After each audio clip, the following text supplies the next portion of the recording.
Hey, everyone, welcome back to another fun-filled podcast adventure. Hooray. My name is Midnight Mike. Joe is over there on screen. Yes, there he is. Who said I could do that? Yeah, I don't know. And you can do anything you want to do. You don't have to listen to anybody. Gretchen's over there, too, sipping on coffee, hating this place. Nothing's working here. I think medications don't work. Medications do not work. They've been better. They've definitely been better. More of the pink ones, and there's pink and then whites and yellows, and I crush them all into a fine powder. Yeah, I'm on pots and pans. Not sure if that's kosher or not. It's pots We're and already pans. talking about the Jews. Pots and pans. Ooh. Are they not talking about pots and pans in the chat? You're going They're to talking run about that pots and pans clip into the ground. Listen, this is Pots and Pan Nation. I can't tell you. On the street, people are going, hey, crypto, pots and pans. And I'm going, what? Pots and pans. They say pots and pans cost? What's pots and pans? Yeah, they say, hey, I say, what's pots and pans? They say, hey, crypto, pots and pans. Pots and pans. And I say, what's pots and pans? Pots and pans? And this is a thing we got out on the street. Oh, man. I don't think anyone has ever called you crypto ever. Yeah, they do. Nope. You just don't see it. Not at all. That's what they used to call me back in high school. No, It's an old nickname. Uh-huh. Yeah, back when I was cool. Back when I was banging. Yeah, but in the meantime, we got a terrific show. I just know it. I just know, I can feel it in my bones that this is going to be one of the top tier shows we've ever done in the 2020s. This is it. This is the one that's going to take us over the top. Marches to 4 million subscribers. We've never been closer. Absolutely, it's a true statement. Well, and to help us march on the way, let's do a little Alex Jones clips of the week. Here we go.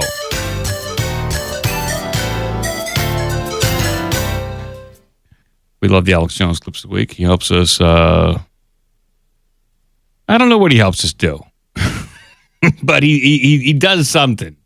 He keeps us grounded. Oh yeah, he does do that. Okay, well, I like that, and he makes us laugh. And also, during these montages, they're like so chaotic. We can kind of pick out little pieces of current events, and that's nice.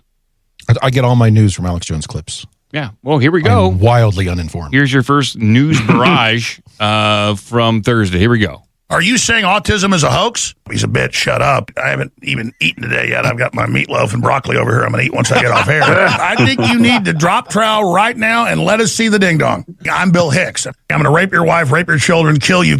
I'm sending child porn to people. In the lead in all the polls. Mike is a prank caller. You can tell the voice of, why did you molest me in my dream, Palm Beach Pete? It's over. Yeah. It's me. I'm Bill Hicks. Mike, give us a minute and a half plug about the great products. Shut up, bitch. I don't take you seriously. Very, very exciting. We're turning the tide and winning. Mike, tell us about it. You do a pay-per-view, probably raise $20 million for charity. On the pay-per-view, private for adults only, you can show your pee-pee. Your Zoom has basically died. You're on the air with Jeffrey Epstein. Go ahead. Yeah, Alex, I have seen he's been talking to Palm Beach Pete and really interrogating him, having Palm Beach Pete hold up his arms because I think Jeffrey Epstein had one of those trashy barbed wire tattoos around his upper arm. Really? Yeah, I think so, or at least like a tribal tattoo. But I thought it was like a stripper from 1992. Yeah, I think it was a barbed wire tattoo. So he had Palm Beach Pete hold up his arms just to make sure he didn't have that tattoo. So he could distinguish, if not, who was the real person? Was it Palm Beach Pete? Or was it really Jeffrey Epstein posing as Palm Beach Pete? I think it is. Palm Beach Pete is not the same as Jeffrey Epstein. They do look remarkably similar, but I think Palm Beach Pete, his face looks more like a gorilla. And that's just my assumption. Maybe I'm wrong, but that's what he looks like to me. He seems like a reasonably nice guy from what I've seen. He just a little different in the face. He's like that guy who looks like Matt Damon that was in the A24 Apocalypse movie. Yes, you know the actor I'm talking about. Just a little off, Like he's at like a glance, version. you're like, John that's Cena? A famous person. He's the Temu version. Yes, yes. Well, here we go. We're going to do Friday. It's a quick one. I all of a sudden had like green pee and stuff was coming out of me. Kyle Hitler, F-U-N words. Listen to this crap. Will you center your camera? You're kind of off frame here. Your Zoom broke up for a minute. A few seconds cut it. Quick one. Yeah, center your camera, damn it. That was a quick one right there. All right. Well, appreciate him not talking about green pea and stuff coming out of him. I would like a little bit more context around that, believe it or not, because that does sound something serious. That sounds like a serious medical condition, but I'm sure he's got it under control. Monday, here we go. And milk doesn't come out of a tit. Checkmate, bitch. From rats to deer to Bengal tigers to blue whales to dolphins to llamas to humans to chimpanzees to wolves to cats to bunny rabbits. How's this thing work? What's this do? Hulk Hogan is still alive and is really the Liber King. I'm not the conspiracy theorist. I'm really Bill Hicks. Look at my hair. Rape is really sexy and hot. The world is flat.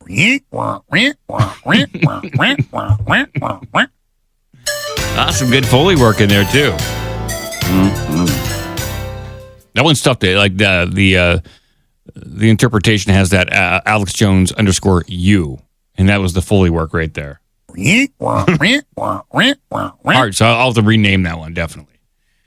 And we got, I think, let's see here. We got Tuesday. Let's not forget about Lovely Tuesday. Here we go.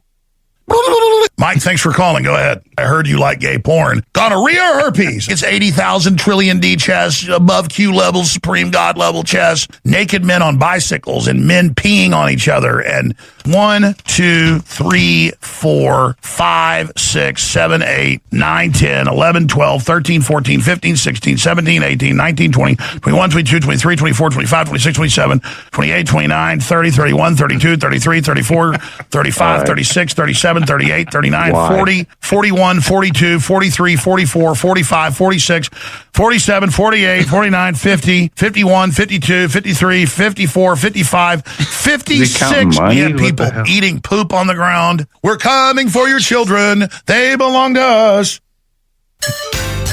What in the world? That is what was he counting? I don't know. But that might be my next need context on that one immediately. Jix, like that. Lord's work. The Lord's work. Yeah, maybe he's counting his the Topo Chicos he drinks in the average day or something like that. He was counting his empties under the table? Yeah, maybe. All right, we got one more here. Here we go. This is Wednesday. Let's do it. You can talk about Keebler elves if you wanted to. Come on, guys. Come on. Do you know what? Do a Hitler stash. It's disgusting. I appreciate your call. Put the whiskey bottle down. I'm taking the keys away. There are suppositories, not suppositories, that's what you put it, but Vadam, Lerma, again, I apologize. I can't, a lot of these Slavic names, I apologize. Vadium, Learman, we're going to go to Leo, Tanner, Chris, Glenn, and Adolof. That's a cool name. I'll put it down. I'm just see if I'm reading it right. I never heard that name. Adolfo. Adolphus? Adolfo? You know what? I love Hitler now. Adolf.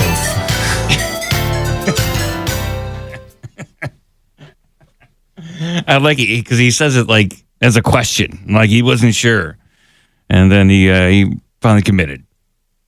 There you go, people. Alex Jones, Clips of the Week. I think you got well informed with what you may have missed over the past 7 days. And you're all caught up. We're all caught up. And I think we can get to some headlines. We can get to some wonderful news. Let's do it. Still confused as to the 50 thing. What are you? You know, he's probably counting how many states there were. What's that? He's counting how many states there are. I think you got up to 57. Well, there's those extra states. Territories, I guess you could assume we have a few of those, sure. He's got extra stars on his flag. Well,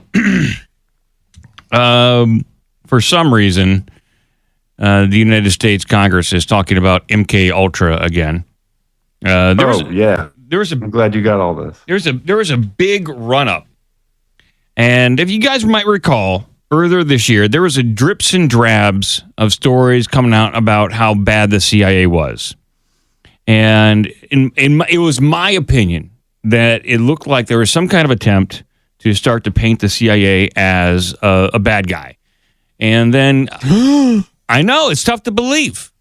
It didn't. I don't know if they need a lot of news articles to help that, but maybe to the uninformed, maybe people who don't really pay attention to politics or history, they might not know that. But now there's congressional hearings, or there was a congressional hearing on MK Ultra, and they're trying to get even more records.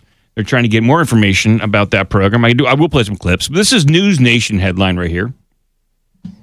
Witnesses highlight MK Ultra legacy in congressional hearing. So this is crazy one right here. I got mixed emotions about this one. Yes, House Oversight Committee task force investigating long classified federal secrets held a hearing Tuesday focused on the CIA's controversial MK Ultra program, a Cold War era program that explored mind control and behavioral modification. Now, they didn't get into it. I listened to a good chunk of this. I didn't hear him talk about MK often or Ultra often, which is an offshoot of MK Ultra where they send people into psychic seances, try to use ritual magic and Satanism in order to gain an edge over our enemies. Maybe if we were much more practiced in witchcraft and Wicca, we could get that just a tiny bit of an edge over those Ruskies. I don't think they got into that aspect in this hearing. Opening the hearing was Chairwoman Rep. Anna Paulina Luna from Florida, stated additional MK Ultra documents are in the process of being declassified as part of an ongoing push for more transparency. Are these the documents that were put into Tulsi Gabbard's office and then taken away? Or was that whole mix-up just overblown? It's unclear. The task force on the declassification of federal secrets said the hearing will examine the history of MK Ultra, why it remained classified for decades, and whether the CIA has fulfilled its responsibility to be transparent about the program. I don't think it has been. Members of the House Oversight Committee are expected to question witnesses about the CIA's experiments, which ran from 1953 to 1973 and have since become the subject of books, documentaries, and fictional movies and television shows. The intelligence community has covered up the nature and classification of the MK Ultra experiments for decades, said Luna. Americans have been misdirected repeatedly and deserve transparency and accountability from the CIA. I don't know. I mean, think we're going to get accountability from the CIA about this? Yeah, right. I don't know if that's going to happen. I think people have been looking for a little accountability from the CIA, and they seem to just kind of do whatever they want, you know? So I don't know. We can only hope. All right. Let's see here. Maybe I'll play a clip. I think everyone who listens to this show knows what, I guess, the gist of what MK Ultra is. They try to, in various aspects, use LSD or mind control or just various other drugs to try to warp someone's brain, to try to mind control them. There's also experiments where they try to split people's personalities to create the ultimate super spy or assassin. So one personality doesn't know what the other one's doing. And then when they go out in Russia or some foreign country, they get activated and they do damage, and then they are returned home. The other personality returns home. And if they're ever interrogated, primary personality number one, who doesn't do the killing, doesn't know anything. So you can interrogate him to your heart's content. You're not going to get anything out of him. But here is one clip right here. I'll bring this up. This is just fascinating that this is all of a sudden being talked about again. And maybe for the first time, this is like the first time a lot of people are learning about this, especially people new to the conspiracy community or just want to lose just a little bit more faith in government. Here we go. Or maybe they'll disband the CIA and create a whole new big super secret CIA that's even more powerful. This hearing is about the crimes committed by the Central Intelligence Agency against the American citizens and the decades of secrecy used to conceal them. The American people deserve a complete and truthful record. The victims and their families deserve acknowledgement, and this Congress has a constitutional obligation to ensure that full declassification is not delayed any longer. Project MKUltra was not a policy failure or an overzealous program that got out of hand. It was a deliberate, systematic governmental operation that subjected American citizens, prisoners, hospital patients, veterans, ordinary people to LSD, electroshock, hypnosis, sensory deprivation, psychological torture without their knowledge or consent. This went on for 20 years on American soil, funded by American taxpayer dollars and authorized by the very top of U.S. intelligence apparatus. Oh, man. And this program, when it did end, the men who ran it did not cooperate with investigators. They did not come forward. They committed another crime. They destroyed evidence. The documents this task force has reviewed are unambiguous. In January 1973, the director of the CIA, Richard Helms, prepared to leave office. He personally ordered the destruction of MKUltra records. The CIA official document in writing states, over my stated objectives, the MKUltra files were destroyed by the order of DCI Mr. Helms shortly before his departure from office. A separate internal account confirms that Helms telephoned Dr. Gottlieb directly and instructed him to destroy, quote, all files pertaining to drug research and associated activities. Gottlieb compiled 4 people, spent an entire day tearing, burning down 152 files. Then Gottlieb had his personal papers destroyed by his secretary before he retired. That's nice. The head That's of nice the of her. CIA-owned records center protested the destruction in writing, but he was overruled. That is obstruction of justice. That is criminal destruction of federal records, and neither individuals were ever charged with a crime for it. Helms received a $2,000 fine for lying to Congress about an unrelated matter and collected his government pension until he died. Gottlieb retired in rural Virginia and wrote poetry. Oh, that's No nice. one went to prison. No victim was ever formally compensated by the government for the harm that they caused. That's a good intro right there, just to kind of underscore how protected these people were. And what are you going to do about it now? They got their pension, they're dead, and this is their legacy. They're trying to dig it up here. And at least they got some people to understand. This is this next clip is talking about Jack Ruby. And it's talking about Charles Manson, Chuck. And were they part of MKUltra? Is it possible? A lot of people speculated this for a long time. We're going to find out the answer right now. And Manson were assets of the intelligence agencies specifically pertaining to MKUltra. Were they MKUltra victims? Yeah, theoretically, Manson, I've never been able to prove absolutely. Jack Ruby, I believe, this is something else. The Warren Commission investigation, on the Warren Commission was Alan Dulles, the former CIA director, who authorized and ran MKUltra until he was fired by President Kennedy. The liaison to the committee for the CIA, who handled the information coming from the CIA back and forth to the Warren Commission, was Richard Helms, who was a direct supervisor of Jolly West. They knew who West was. They knew that what West was capable of and what they had paid him to do and what he had reported to them that he could do, including inducing mental disorders in people. That was never disclosed to the commission as far as anyone knows. So I believe that West was put in there to keep Jack Ruby from telling his story. Wow. In closing, I just want to thank you all for being here today, and we will be following up, Dr. Kinzer, on your request to fully redact. I'll be following up personally with the director of the CIA, the MKUltra files that we do have. Also, as I noted earlier, there will be more that will be declassified, specifically pertaining to newly found records that were located in what we were discussing earlier. I did also want to just state that, for the record, in regards to what statements were made earlier regarding the German government, we will also be following up on that.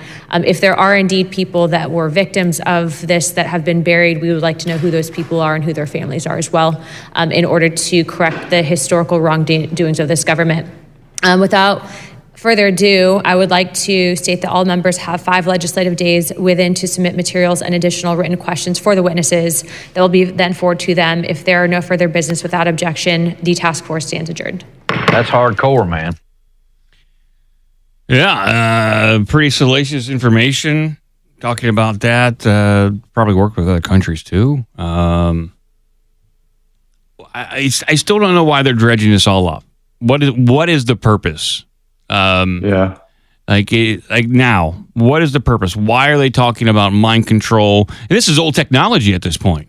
Like they're talking about stuff that was almost 70 years ago at this point when it started. Well, the part of the important testimony that I was seeing was the parts where they were saying, like, is this still going on? And the people they brought in are like, I can't imagine it's not. I have no proof as to what they're doing now, because it came up in the context of AI and the shooting in Butler and all that stuff. And it's like, we say it on the show. We're old. I think a younger audience it would be good to kind of maybe do a recap of all this stuff, because there's a lot there. But the idea that the CIA was like, oh, you got us, we're done, we won't do that anymore. You know what I mean? Like, it's just that come on, that's not happening. If they even achieved, let's say 20% success, would they even shut it down? I don't know that they would. No, that's I guess maybe an acceptable level of misses if they can create one Manchurian candidate that can execute an assassination on foreign leader, dignitary. It's like Sirhan. Yeah. It's like all the evidence is there that this guy was like programmed to just make a few moves. Like, this is the kind of thing, and like, it wasn't all like drugs and stuff. There were certainly those pieces, but how they got people to behave and perform in certain ways. I mean, when you find out about like scopolamine and all these other, things that they can do to make people just do whatever the hell you tell them to do, it's like they're playing with all that stuff, and they're not telling you about it. You know what I mean? Like, that they have this and it can do whatever. And you're not going to know. This is some dark stuff, and I imagine that the technology has advanced quite a ways, and that they are continuing to use it in combination with standard algorithms, AI, all that kind of stuff. They have some hardware that they can apply to people to make them do what they don't really want to do, make them believe things that they don't really want to believe. So I think that's possibility. I think we're probably just living in an MK Ultra world at this point. Yes.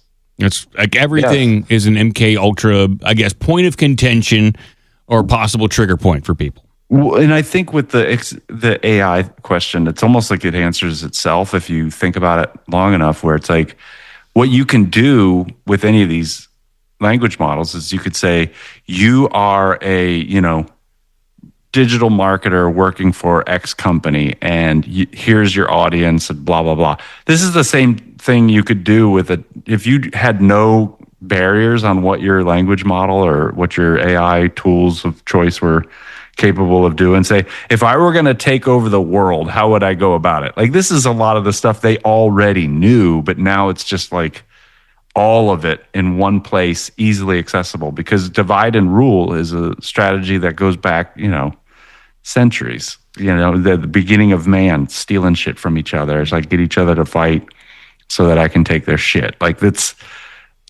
one of the fundamentals of human behavior, but that's just one little piece of it. Yeah, ideally, if they could take over the world subversively without without a major war and just subtly, they would do it.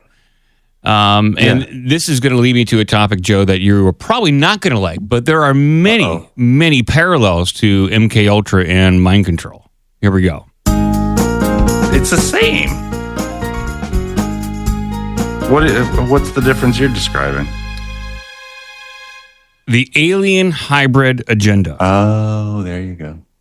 So I've been reading a lot of books, listening to a lot of people regarding the UFO agenda, alien hybrid agenda, what's been going on for the past 60 years when it comes to alien abductions, and what is the ultimate plan? What is the ultimate goal? And specifically, one book that I was listening to, I got like a book on tape. It's called "They Walk Among Us," and this is a book written by David M. Jacobs, PhD. He is, I guess, a pretty highly regarded person in this field. He does like a lot of deep hypnosis, like regression. He's an associate professor at Temple University.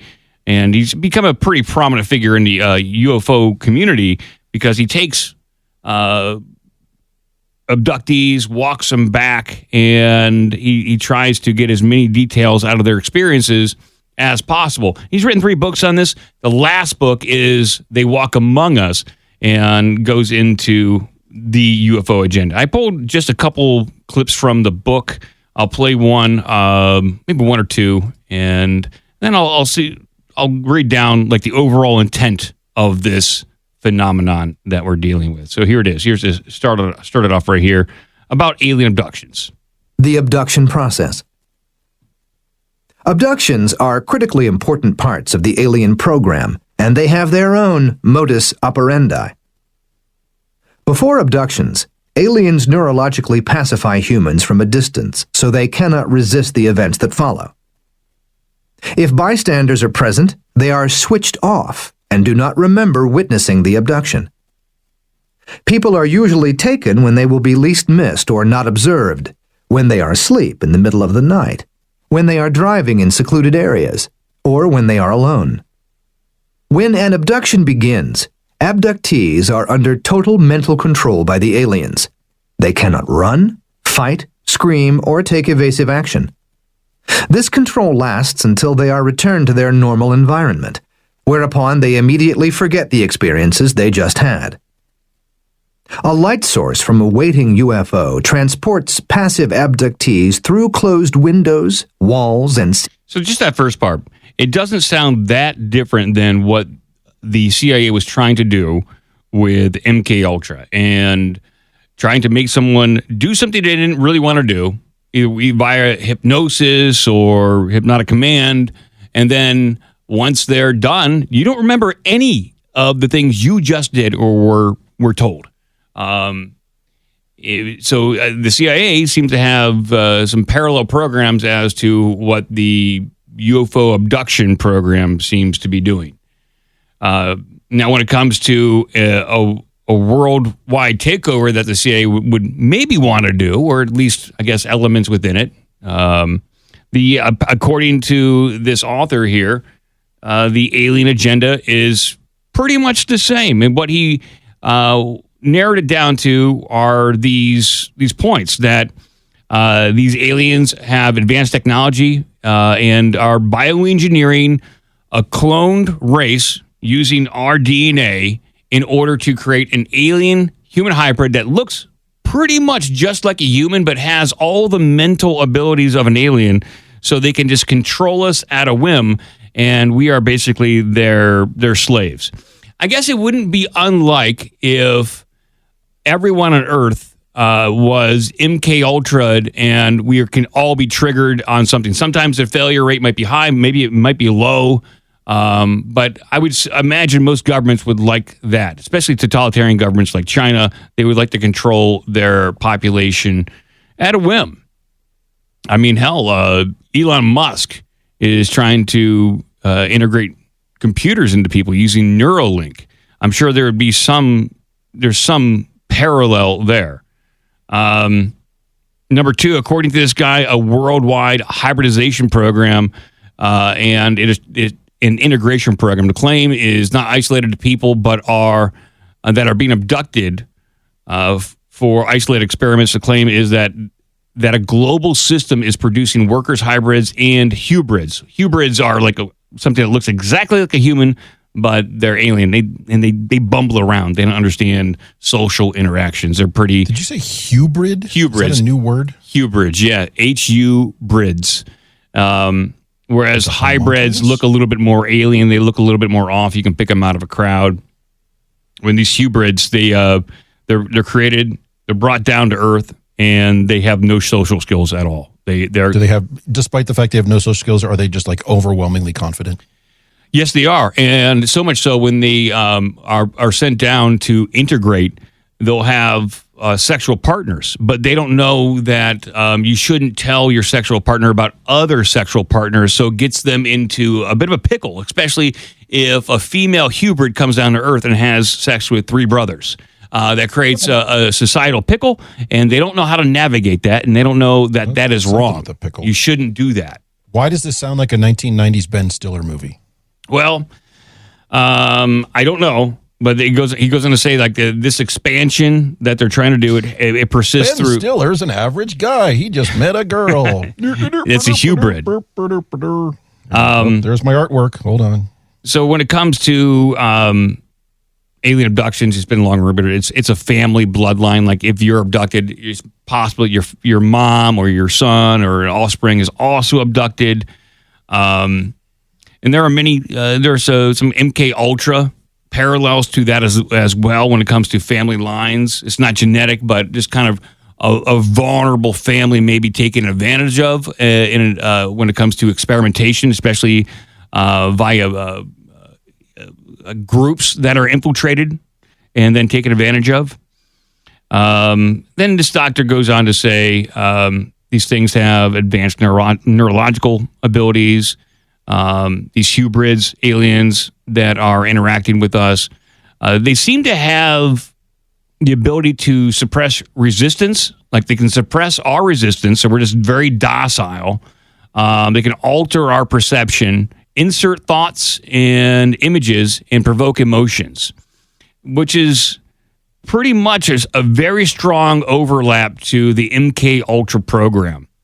That is what they tried to do with MK Ultra. They explored using drugs to increase hypnosis, to create amnesia, disorientation, interrogation, and suggestion, behavior modification. Like those two, like those are super parallel for what we're trying to do to ourselves versus what possible alien takeover is trying to do to us as well, to keep us docile and not running amok too much. But they also implanted here secrecy is the utmost importance to this program, according to this doctor. They don't want to be found out. They want to subvert us over a long period of time for a nice, gentle planetary acquisition. That's the best case scenario for them, and probably for I guess maybe some of our ruling elite who might be tapped to kind of control the populace if it's ever discovered. He also says that telepathy is their mode of communication. They consider people talking to be primal, animalistic, and it annoys them quite a bit. So just keep that in mind. If you really want to annoy an alien, just start jabbering at them. They don't like that. Or refer to stuff coming out of the Bible. You talk about invoking the name of God and Christ and all that stuff. That makes them upset. They do not like that. I'll play one more clip from this book. This is this talks about the hierarchy of it all. Everyone talks about encountering gray aliens or tall grays. Those appear to be genetically created or engineered creatures by the insectoids. The insectoids appear to be the big boys leading the charge. The progression from alien to hubrid. Creating hybrids for the change is at the heart of the aliens program. Paula was often shown images of hybrid evolution. One evening in 2005, she and other abductees were taken on board a large craft. Small grays directed the abductees into a big room. An insectoid stood in front of the group and showed them images on a screen displaying the evolution of hybrids to Huberids. She described it to me like this. We walk into this room and we don't change our clothes. There's a man up there that's going to teach, and he's more Why is he doing a voice? More of a bug. He looks more like a praying mantis than a hybrid. So he's more insect-like? Yeah, and he's very serious. He's not trying to scare us or anything, but this is very important, and this seems to be part of our project that we work on. Yeah, so this is her encountering an insectoid, which makes some rare appearances when you're basically in the final stages of teaching these hybrids or Huberids how to act, how to function in society so they can just mingle about and be called to action when it's appropriate. I listened to this entire book and I was like, oh, there's definitely some parallels to what goes on with MK Ultra and our own government doing weird stuff to us. It's possible that these hundreds of alien abductees are victims of MK Ultra. They seem to believe it, especially after these hypnotic regression sessions. They seem to believe that they were abducted by these strange creatures and that there is some sort of in progress alien takeover going on. And now God knows if our government knows about it. I would imagine that if it is occurring, that our government does know about this. Maybe I'm assuming too much. And that they're trying to develop countermeasures in order to ward off this imminent takeover. Or they're participating in it willingly. I would think they're more likely participating in it and donating subjects to it. I mean, that's kind of the classic trope and probably the most likely one. That might be. And the thing about Operation Paperclip, they were all on board with grabbing them Nazis as long as they could get something out of it. So. It's really unfortunate. And it's unfortunate to think that if that scenario is true, that we are in a slow-moving planetary acquisition by these hybrids, that our only defense against being telepathically controlled is Neuralink, which is hooking into an AI to protect us. It's a bizarre situation to be in. Either we merge with machines or be taken over by aliens. But that's maybe that's where we're at. I will post up this entire document that I created for this to Patreon people. You guys can read through it. It is very well documented about the possible alien takeover, how they're doing it, why they're doing it, and possibly some countermeasures and parallels to MK Ultra. You guys can take a look through this. But I'll move on. You said one of the countermeasures is jabbering at them, right? Just talking real fast. Well, that's not really countermeasure. That's just annoying them. They don't like that. And they might drop you on your head and kill you if you proceed, like, kind of continually annoy them. They don't like that. They consider, like I said, yakking and talking to be a lower form of communication. But there's one more story I want to tell everyone about before we go over to Joe. The concept of Huberids fascinates me. Huberids, yeah, it's just imagine, just your average person, but they have telepathic abilities and they are socially inept and they're not really emotionally intelligent. They don't pick up on social cues. They don't really understand jokes too well, but they look exactly like a human. Here we go. Still sounds like a Ben Stiller. They've been here for 7 years. It could be. The medications don't work. And also could be autistic people sometimes fall under that description too. So here we go. Here's a very important news story that I think you guys will like. Mexico's mystery Batman has been taping bike thieves to lampposts. Oh, really? Mm-hmm. Are you familiar with this one, Joe? You ever heard about Mexican Batman? I saw it go by. Yeah, I didn't look much into it. I thought it was fun. Well, Vigilante has been taking matters into his own hands by catching and taping thieves for local police officers to find. The town of Lagos de Monroe in Mexico seems to have become the country's answer to Gotham City, at least. That is, if the stories about this local superhero are to be believed. According to reports, a mysterious vigilante has been attempting to deal with a spat of motorcycle thefts in the area by going after the crooks himself. He's lucky this guy, Batman, hasn't died. Mexican Batman hasn't died yet.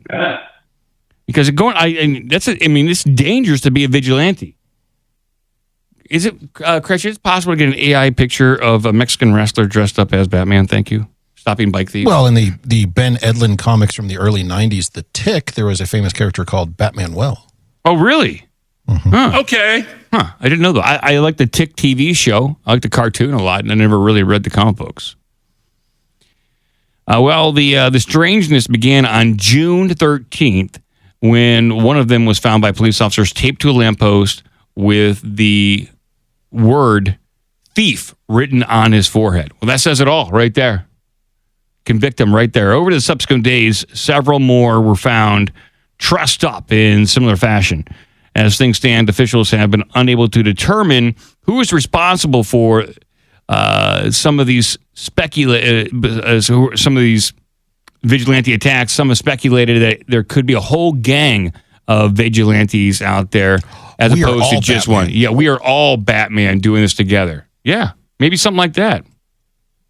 Now you want to get nuts? Come on, let's get nuts. Still, it's fun to imagine that this is the work of a lone Cape Crusader. Yes, whether or not he wears a bat costume remains to be seen. There you go. Okay. Wait. So why are they calling him Mexican Batman if he's not dressed as a bat? I don't know, because it's fun. Is he dressed as a wrestler, like you were suggesting, or is he just like some dude out there? Remember we had the story of the guy like in Florida who's wearing Batman pajamas and he's going after people? There's no sightings of this guy. They're just, because he's a vigilante, and I guess Batman might be the most famous vigilante. They're not calling him the Mexican Punisher. That would be pretty cool, though. You know, he's a vigilante too, or the Mexican Wolverine. I think a Batman. I don't think Wolverine was a vigilante, though. But he's pretty cool, though, right? Shut up. He's cool. He rides a motorcycle. I don't think Wolverine would be duct taping people to lampposts. That seems like something Cyclops would do. Wolverine doesn't want to bother getting his claws out. Like, just duct tape these guys. Well, we're looking at here on screen for people listening at home is a Mexican tied to a lamppost. I don't know if this is what they normally do down there or if this is a act of a vigilante. Is that Batman's motorcycle there in front of it? Is that the Batcycle? Maybe. That could be the Batmobile. The Batcycle. The Batcycle. What was the one he had in the movies? He had the motorcycle that showed up out of the side of the helicopter or whatever. Oh, that was a cool one. It had those big tires on it. Yeah, it was the Batman cycle thing. I don't remember what it's called. Well, is this the Mexican Joker that he captured here? Is that Cesar Romero? It doesn't look like Cesar Romero, who refused. By the way, go back and look at it, folks. He was the Joker in the 60s Adam West series. Cesar Romero refused to shave his mustache for that show. So he had his mustache the entire time under all the grease paint. You know what? You can look it up. I never knew that. He looked so good. He became the Joker. I just accepted it as that. Okay. Interesting. Why wouldn't they lean into it? Just like suddenly the Joker just has a mustache for no reason. Because I think the Riddler has a mustache. And it gets very... I want to... What, two mustachioed men Oh, you know who had a mustache? The Penguin had a mustache. That's too much mustache, Mike. That is a lot of mustache for one TV show. Whoa! The FCC was like, you can't put that much mustache on TV. I'm not sure. Hide one of those. Not sure if this article has anything more, but it said back in 2018, we reported a very similar case in Mexico City where at least 11 people were found completely stripped of their clothes, tied to lampposts with the letter R shaved onto the back of their heads. Oh, for Batman. What was the R for? Retard? You can't say that. Well, I'm not saying it. This is what Mexican Batman did. He was trying to shame him. It's for Ricard. Yeah. Well, okay, so this has been going on for a while, and they still don't know. I can't believe the Mexican police are not on top of this. Do you think... Where was this in Mexico? Was it northern Mexico? Lagos de Moreno. In Jalisco. In Mexico. Joe, where is that? In Mexico's Jalisco state. That's way down, but it's central Mexico. Okay, I was hoping it was northern Mexico. Maybe he could team up with Penis Man. Oh, I see. I think that's too far south. You get that crossover. That's just too far south. People aren't going to travel that kind of distance for vigilante work. But, all right. We're going to pass it over to Joe right now. Here we go. Oh, boy. Here we go.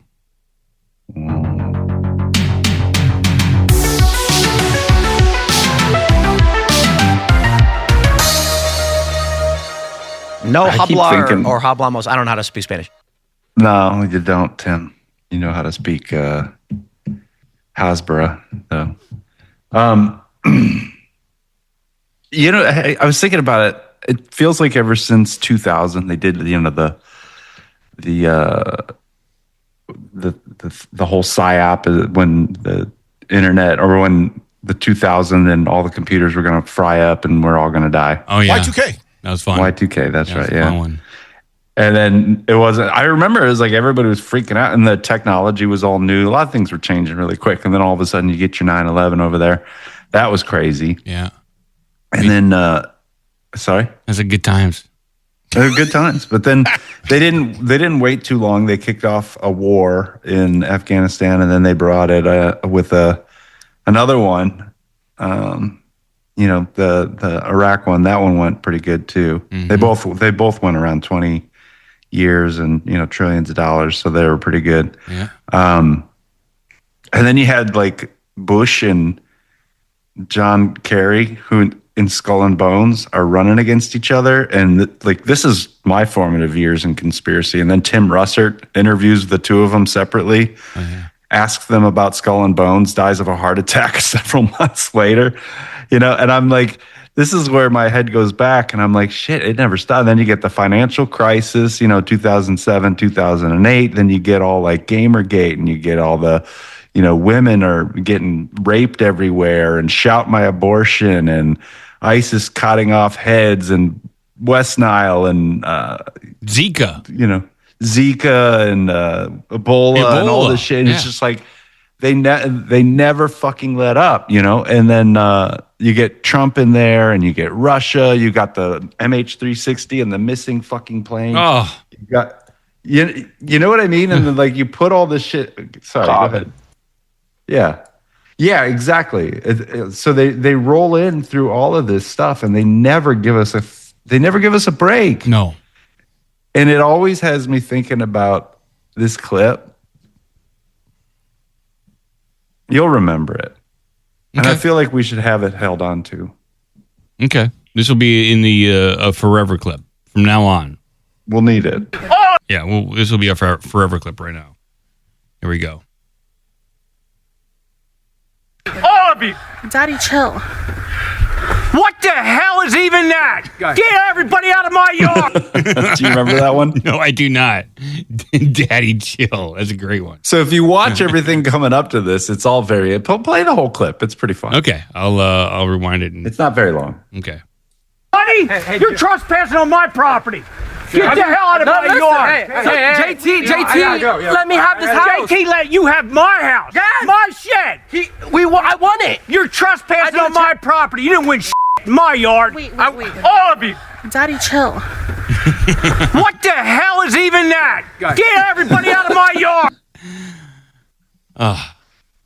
What's the background? You know what I mean? Like it's like I'm that that guy. The daddy chill guy is my spirit animal. Yeah, right now. I can see it because it would be nice to get a break. I don't even think we're going to get a break this Independence Day. Doesn't feel like it.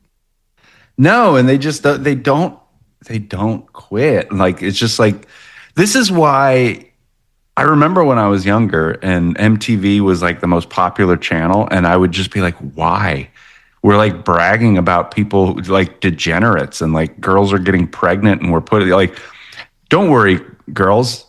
If you get pregnant, you'll just end up on TV. You know what I mean? Like it was spreading all the wrong messages. I couldn't understand the music. And I was like, I guess a 60-year-old man, before I hit 30, I was just like, I don't get it. And it all sucked. And so much of this crap was coming out of California. And I was just like, we kept on talking about an earthquake, bringing California out. And I was like, yeah, fuck it. Yeah, do it. That might solve a lot of our problems. But now it's almost like, do it. They're clearly going to come to you with all their problems. They're going to say, look at my problems. These are your problems now. Because that's what it feels like all the time. Like there's this, we've got these Hezbollahs going around. This Hamas is going around. You all need to be paying attention to this. Like, I just wanted to get the dogs to the river this weekend. You know what? Shut the fuck up. I don't care. But they can't help it. It's just constant. Oh, did you see the good news about the birthright citizenship SCOTUS ruling? Exactly. It's like we're on a suicide, course for whatever fucking reason. I don't understand these people. I replied to Mick West because Mick West was all excited about that ruling, and the shit fucker. What's his job again? he's not to be crude here, but he's a professional shitfucker. And he was all excited about this ruling, which does grant if you are born here, you're a citizen. That's it. And it kind of ignores the origin of why the amendment was written, and so that ruling kind of it's a win for, I would say, the more liberal Democratic leaning people, and for the conservative MAGA people, it's a big loss. So I replied to him. I said, it's amazing that a woman whose torso is on the Canadian side, but feet is dangling on the American side and has a baby, we have a brand new citizen. By inches, you have a brand new citizen. How remarkable is that? It seems a little bit Looney Tunes, but that's what the ruling means. That's how weird it is. Right. And so Dave Smith was making this point on one of his recent show, which was, so if you have a Chinese spy, they can come straight over to the United States, get, have their child, or even just, come over in their third term, because apparently you're not allowed to fly after a certain amount of months or something, or when you're getting really close. But anyway, if you're Chinese, you can do it. Yeah, you'll find a way. They found a way to get 20 million people across the border when Biden was president. So where there's a will, there is a way. And we are one of a handful of countries that has a policy similar to this. It's just patently ridiculous. Most people know this was written for freed black slaves. There were some carve-outs for some folks in, I think, San Francisco and all that. But that's exactly Dave Smith's point, was that, like, well, what if you have Muhammad Atta's, wife or whatever, she's pregnant, and you're going to bring over, like, that whole 19 whatever box cutter terrorist group. They all have wives or girlfriends that are all pregnant. They finish their incubation here in the United States, and then you got yourself a little terror cell waiting to, you know what I mean? You could even bring them back to Yemen or wherever and train them, and then they have full freedom of movement here in the United States. I'm a citizen. Yes, I spent my entire life training how to wear a suicide vest to only use once. That's okay. I'm a citizen, damn it. It does seem like, I know these examples are a little outlandish, but you have to do that in law. Where's the line drawn? Yeah. And like, where is the cutoff? And apparently there is none. Like, I was going to make this next point to Mick West. Like, why is it so ageist? Why is it if it's only a newborn baby here, then they're like 1 second old? Why can't it be 10 seconds? Why can't it even be a full year at this point? Why can't, so why is it got to be so, why is birth so important? Other than Mike, technically it is. It's as long as they were postmarked by the date of birth. Oh, okay. All right. Yeah, that was a good call.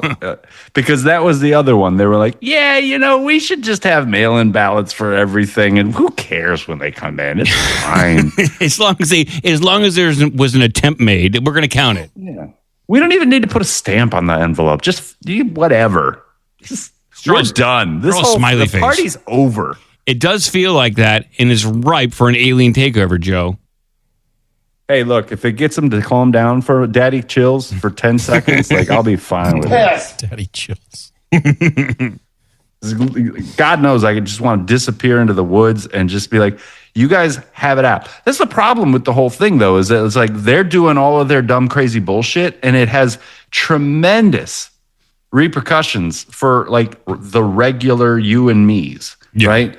Like Bill Maher and all these celebrities who are like loving, and all these, everybody's like, the socialists are taking over Congress, so they're going to, and they're like, well, but see, they're looking out for the working class. And it's the working class didn't vote for those people. It was white fucking pinkies in the air, Bellini drinking liberal moms, who are like, I feel so bad for the poors. I'm going to vote for the people who take my husband's money and gives it to the poors because there are no consequences. I'm going to let you have your citizenship for your baby if you get it born in the United States. I'm not going to create, incentives that are potentially dangerous or destructive to a family or whatever. I don't care about that stuff as long as I feel nice and get to go to brunch with my friends and they don't unfriend me on Facebook. Remember when they shipped a bunch of those people up to Martha's Vineyard, and they kicked him off within 24 hours. I know. Good times. It took like 10 seconds. Yeah, I brought up this article on the screen, Joe. Voters are angry with Washington and other key takeaways from the Colorado primaries.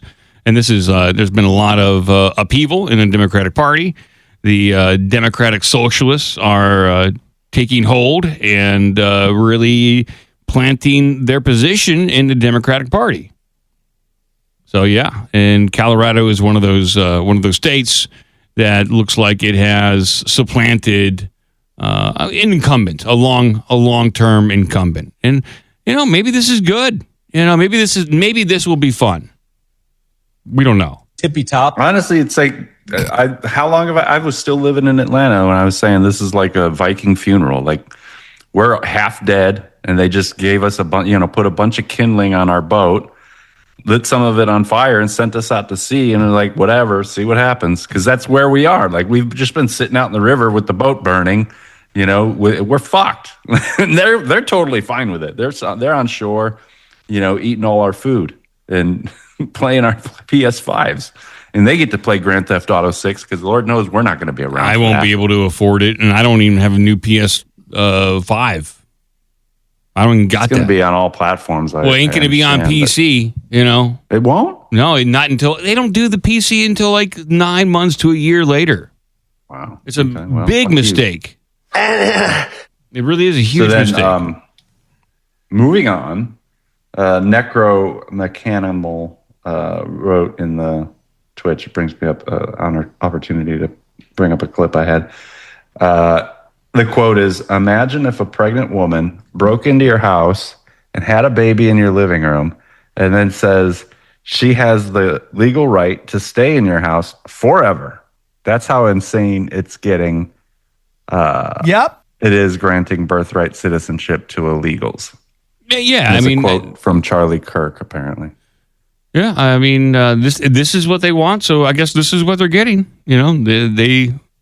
The justices ruled that way. They ignored the history of why the amendment was created, and they're interpreting the Constitution as it is now. It's a modern interpretation for a modern audience. Well, and it's a ignorant interpretation for an ignorant audience as well. Because you think about, and we've talked about it on the show years ago, but they're talking now about raising the minimum wage to $25 an hour, and everybody's like, thank God, finally. It's like, well, you remember when minimum wage was introduced to keep newly freed blacks who you gave citizenship to, but unfortunately, it was illegal to teach them to read. So when they became free and wanted to join the workforce, well, people who knew how to read, who demanded a certain amount of wages, became unhireable because the blacks who couldn't read but could still handle the machines, they didn't cost as much as the people who were running around with all that reading shit. And so the black people would work for less. And so then you advocate for a minimum wage to price the black people out of the market. So that's what minimum wage was built on. Basically making sure that the underclass couldn't get a job. So what's $25 an hour going to do? Same thing it did back then. Pretty much. It's good. And it's just out of control. Whether it's just the productivity versus the wage gap, it's not keeping pace with the average salaries, and it all got blown out of whack. And I don't know what can repair it at this point. I have no idea. They claim AI is going to be the great equalizer when it comes to wealth. I don't see that happening. No, I think that there's too many stupid people. I mean, this whole the last 3 weeks in AI has been absurd. Yes. Like the agentic future is absolutely staggering. Like computers, I'm intimidated by how much knowledge I don't have quite yet, and it's just coming right at you. It's like having to learn the Adobe Creative Suite. Just Mike, for you and I, we have to learn all the tools overnight. Like, dude, it took me like 15 years just to get it to where I can put expert level on my resume for one program. I knew when you posted in the Carrot Shop, which is our secret room, that you were using the Mac terminal. I was like, oh boy, here we go. Joe is really in the crap now if he's using the Mac terminal. It's all happening. I used to use it for little things that were just problematic. Oh, boy. But nowadays it's like, well, just being able to throw your hands in the air and watch the thing do its thing. Like it's applying for jobs for me. This is right now. It's about to search for the best options for, name a product. It's going to go online. I'm just going to say, hey, go online, figure out this, and that. And here's what I want about it. And here's my budget. You just watch it go. Yeah. Oh boy. Yeah. You wind it up and let it go. It does feel like that. You catch some errors. I get some errors with it, but you got to be sharp but it's a powerful tool. And like you said, so we're using like 10% of it. Yeah, but the wage gap thing, it's like if people, you say agent, like I was thinking about this again today, The Matrix. Well, how much foresight, or was it written by people who are among that reptile group, that speaks to UFO bugs or whatever? But they called them agents.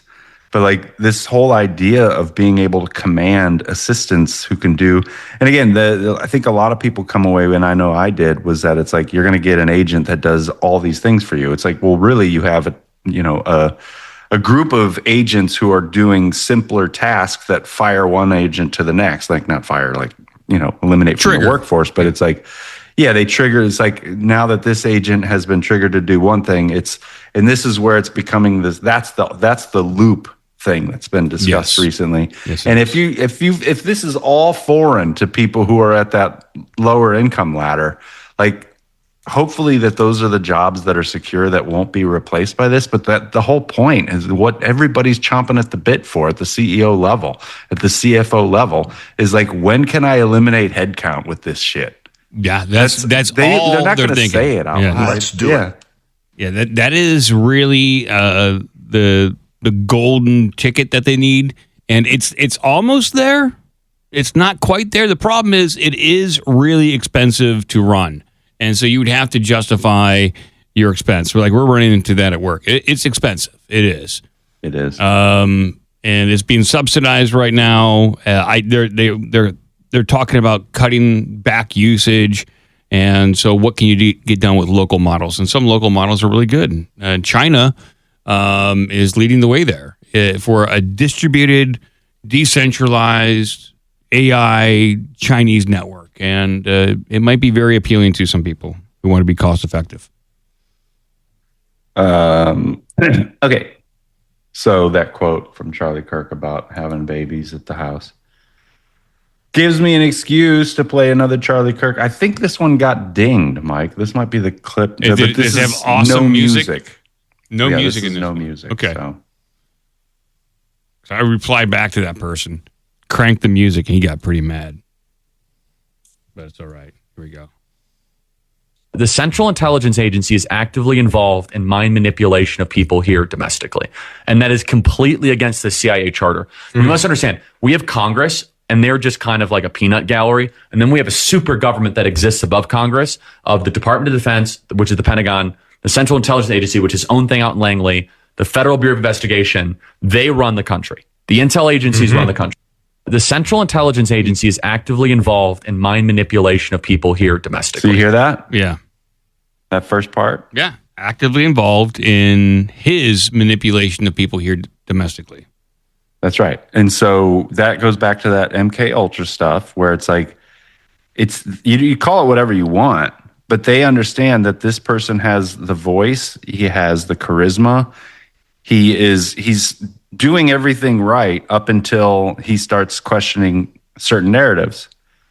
And that's kind of what happened. But he starts saying, I didn't follow this guy. When he got shot, I was like, I knew who he was. I thought I knew as much about him as I needed to. But then the more obviously this stuff kind of bubbles around the story. And this is the mistake. They made a martyr out of him to a degree. And people were like, oh, well, this is super sad. And then they start looking at what he was saying, especially right before he died. And like, okay, well then this whole Netanyahu, I didn't do it before anyone even blamed him thing starts to look really weird. And so I think that's what's happening.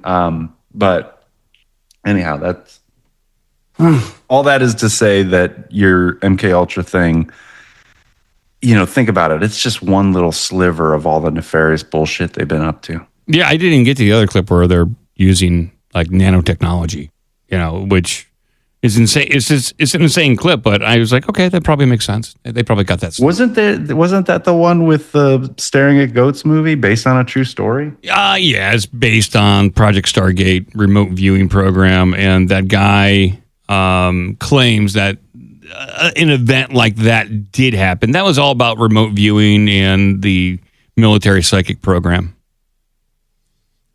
Yeah.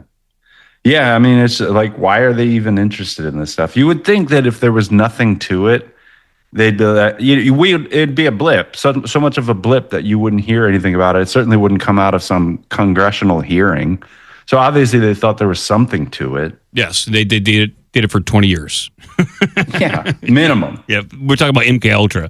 They did it for 20 years. But I think that's the most interesting thing is that, like, if you take the way I came into this was, I think Charlie Kirk was just a Christian guy who said all the right things to the right wing, but it was a part of the youth. And then you start to look at things from, say you're a CIA, say you're a Netanyahu, say you're an Epstein class person, and say you're watching this little dude come up and you're like, okay, we got to pay attention to this. How can we insert ourselves into this situation? And there's all the rumors about Erica Kirk being his, part of this Truman Show of his life. And you start to realize that, yeah, he probably was being led around, in a way that helped him think that he was in control of a lot of things.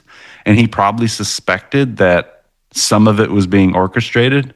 That's what I gather. I don't even think that, so I don't know much about Erica Kirk. Personally, it's crazy. When it comes to like a honeypot or a fake wife, she to me, personal opinion, she's not even that attractive. A little bit, maybe. Well, but it's what's so crazy is that she's in like CIA movies, and she, is in a movie where she plays a sniper in Vegas, and it's like, really? Huh. She's on a reality TV show, drinking and hanging around with dudes and stuff, and then she gets to she marries Kirk, and all of a sudden she's like, I never drink, I never dated because I saw my friends do it. It was a waste of time. It's like she's in these, like, she's a really bad, spy or whatever you would call her. When I saw my friends drink, I drank with them. It wasn't until years later when we both go, man, what was that all about? Oh no! Did we really drink 30 packs of Coors Light in a weekend? Yeah. That's crazy. That is a true story. Me and TJ and my brother and a couple other people had a few, but it was Captain Morgan and Sobe. Those those drinks that they're not around anymore. I like those. But we would put Captain Morgan in those. We weren't drinking that. We were drinking Coors Light, and they had the 30 packs at the time. I'd be in so much trouble with all the different kinds of booze they have now, Twisted Teas and all this shit. But we literally drank 3 30 packs between the three of us over the course of Friday, Saturday, and Sunday. How are you not fatter? I don't know, man. I don't know. That's a lot. I mean, that is just lots of meth. Maybe lots of running. I was still running. That was the only way I could keep hangovers at bay and everything. But whatever. I mean, it's completely off topic at this point. I've got 20 tabs open. We're not getting to any of these things. Give me another one. Fire another one over here.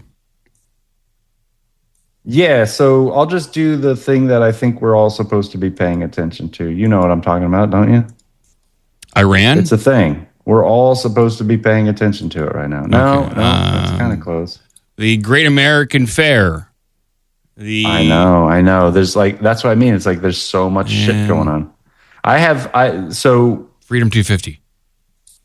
I'll give it to you. You must have seen this too, but I'm skipping like 4 other subjects that I had today, but this is the one that's been coming up for me in perpetuity. I don't understand.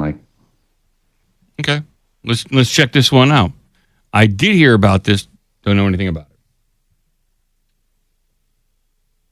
There is a large number of missing children in Venezuela following the major earthquake, and people on the ground are sounding the alarm that something nefarious is going on. Oh, really? The disturbing thing that's going on is that apparently they are taking traumatized and orphaned children to use for child trafficking. And parents that are looking for their children and being interviewed by the news are telling some strange stories. We also have one of the people who's quite affected. I would like you to first give me your first and last name, please. I am Noraima Perez, a waitress at the Camurive Clinic, and I am here affected because my 4 children are missing. Whoa. My daughter Aranza Lopez was taken out alive, but they took her out with a last name that is not hers. Aranza Vergara appears in Social Security. I have looked for her in all the hospitals in Caracas, and she does not appear where they transferred her either. And if you're like me and you're questioning whether or not this clip is real because the woman being interviewed has an Indian accent, I asked Grok, and the footage appears to be authentic, and what she's saying is that her daughter's name was changed to something else. And now she's completely missing from the system. People online are also reporting very strange listings on Vinted, like this one, a 3-year-old pizza rabbit for $6,300, which is very reminiscent to what was happening on Wayfair several years ago. Okay. The organization Save the Children is on the ground and also asking for donations, the same organization that Hillary Clinton has a long and rich history with. She's advocated for the organization, she's raised money for the organization, and she's also collabed with the organization through the Clinton Foundation. Oh, really? Any claims that she used this organization to traffic children is just a conspiracy theory that started in 2020 along with Pizzagate. And we know how that turned out. The reason I'm sharing this information is because there's still 100,000 children in Venezuela missing and an additional 680,000 children that need family reunification. So if there is evil at play here, it's important that we shed light on what's going on in hopes that it stops. If you see a listing like this on Vinted, that is crazy. Wayfair, Pinterest, or any other app, report it immediately. Praying for all of the people in Venezuela that have been affected by this earthquake, and especially the children. As always, let me know what you think about all of this down below. Yeah, shout out to the... I think it's crazy. It is crazy. I just heard rumblings of it. I didn't know that there's already listings.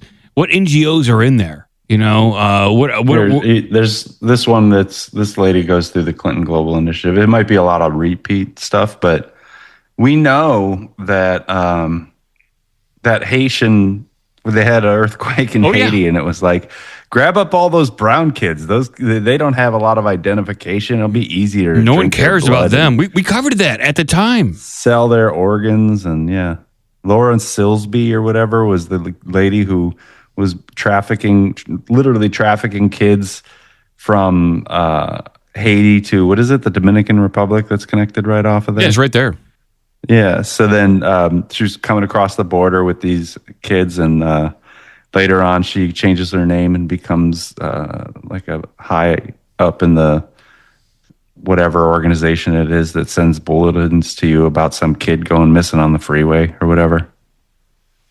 My God. It's like the fox guard in the hen house kind of a deal. It's like, wait, so you were caught bringing kids across the border from Haiti to Dominican Republic, and now you're over here in the United States telling people to look out for missing kids? This is weird.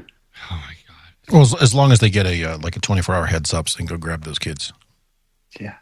But no, I mean, it's like, if you think about it, again, look at it from their perspective, the divide and rule, this thing goes back. This one works. We know this one works. We can use this one all the time. Get them fighting about race, get them fighting about gays, get them fighting about trannies, get them fighting about, you name it, whatever. Sure. I like Ukraine and I don't like Ukraine. Trump is Hitler. Trump's not Hitler.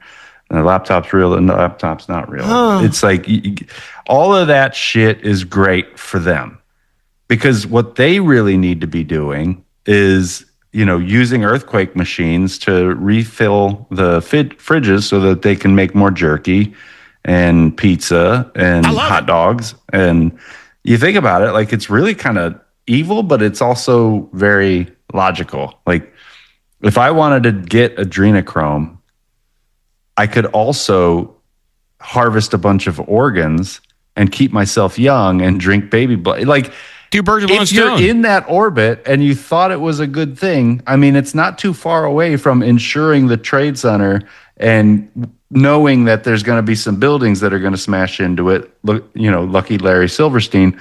Like, why would you just crash the buildings and start a war when you could make a fuckload of money? And then you can make a lot more money on the military industrial complex on the backside. Like, again, it's just like they never, Daddy, chill. A hot dog party. You're having a hot dog party. Oh, these are the best hot dogs. They're so succulent. That is true. Do you want to listen to the Hillary? Oh, yeah. Let's do this. Yeah, I got it raring to go. Here we go.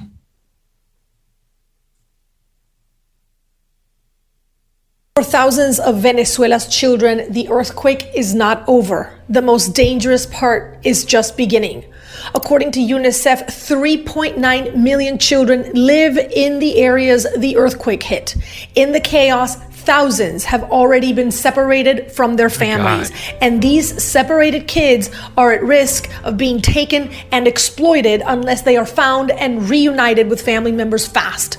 I've already been getting videos in the dead of night about this because there is a known trafficking ring in Venezuela. Wow. This is where the time why I hope this is BS, but I don't think it is. It feels about right. Yeah. Well, I have a boatload of clips that are in Spanish. Oh, okay. All related to that. Two topics that I'm not going to get into, but one tangentially related that has me dusting off my, anti-Semitism. Mm-hmm. Tongue or whatever. We talked about this with the fast food and kosher food, hiding human flesh. Goy slop. The goy slop. Yeah. Good stuff. I don't know, man. This guy, he's got clips. If you see this guy, just know that he's one of those people who doesn't know that the camera's on or that these things can last forever on the internet. I love it. He's like a boomer, I love it. Here we go. Here up on screen. We're going to learn a lot of things. These Zionim, they kidnap, I don't know how many, thousands or hundreds of Yemenite kids. Today, a few years ago, after Shimon Peres died, they found out that he was the one behind it. And the reason why they were kidnapping the Yemenite kids, because they gave them to United States. Because in United States, they used to make all kinds of experiments on black kids. Blacks in those days didn't have rights. 90 years ago, 100 years ago. They were not like what they are today. In America, it was very difficult to be black in those days. So they made all kinds of experiments on black kids until the media here started to make noise. What is this? You're doing all kinds of experiments on black kids. It became a lot of noise here. They realized they cannot continue what they are doing. They needed kids. So Shimon Peres told them, I will give you kids, but in one condition. What's the condition? You will convince the French government to build a nuclear facility in Dimona. Let's do it. You will tell them that we needed for civil reasons, not for nuclear bombs. We need power. The nuclear has much more power than regular electric. It can make the whole country run. We need it for, for civil reasons, not for army reasons. And the United States made a deal with him. And they convinced the French government to send their engineers for a few years in Israel. They were building the Kur in Dimona, the one that you see today. Until the last week, the French naive people and government, they really believe that Israel needs this nuclear for electric. Only when it was too late, they found out that it was a scam to begin with, that the Israeli never needed it for electric reason. They needed it to create nuclear bombs to threat the anti-Semite world that they'll never be able to attack Israel. This is how they believe. Once we're going to have nuclear bombs, no one will mess with us. You're not supposed to say it out loud. So that's exactly what happened. Then the French were furious when they found out. They went crazy. But it was too late for them. In the meantime, thousands of Yemenites, or I don't know the number, that's why I'm careful. It could be hundreds, could be thousands. They were, you can say, sold to America for that reason. Holy moly. You gotta re-up, man. That jerky ain't eating itself. Why isn't this guy subpoenaed before Congress at this point? Yeah, that sounds pretty anti-Semitic to make those kinds of accusations. He's making some pretty wild claims that the whole nuclear power was a farce and really just a scheme to get nuclear weapons. Well, and if you think about it, it's a lot of intertwined blackmail opportunity all in one spot. And, when you talk about Charlie Kirk and the assassination and what's going on with that and Candace Owens and the, penis on, the Macron's husband or wife or whatever you want to call it, and that there were French planes involved flying to Egypt's airport, which we know is also involved with the Mossad, and that if there was a French company running, this logistics out of Delaware, and that this is all connected to intelligence that ends up in Fort Huachuca, and all of this is connected to Israel getting a nuclear bomb so that they could start a war with Iran, so that they could build greater Israel. Like, it's all a lot. It's just a lot. It is. It's a lot to take in. Well, and think about, start to plug in all the other pieces, because the core central thing, I think what's the core central thing is obviously it's control. And I think the center of control, unfortunately, got to say it, I think it's whatever that tribe calls itself. I don't call it the Jews. It's like whatever Zionist thing is going on, it's not going to stop until they get whatever it is they're wanting, which is why they ended up having to get the nuclear bomb. But think about what COVID was to basically get a bunch of steal wealth, extract wealth up to the top, kill off anybody you could, let other people get diseases, make them get injections that increase cancer. We need to depopulate the earth. Bill Gates said it himself, and every fact-checking website on the earth will go bend over backwards to say he never said we're going to use vaccines to kill people. But if you listen to the clip, and they hide the clip, they don't make that. If it was just as simple as, oh no, he was just saying human health, blah, blah, blah. But why is the clip so hard to find now? If it was just as simple as he's just saying a nice thing, as he's a nice guy, then why is it so hard to find? If it was as benevolent as what they claim, then just leave it out there. It's the same. It's like he's a great dude. It's like the who same. Hung out with Epstein long after he got convicted. It's the same guy. It's the same reasoning. It's like, hey, that guy running for Senate in Maine, if it wasn't a Nazi tattoo that he had, why'd he cover it up? If it was just a regular skull, then why cover it up? No, that's a great point.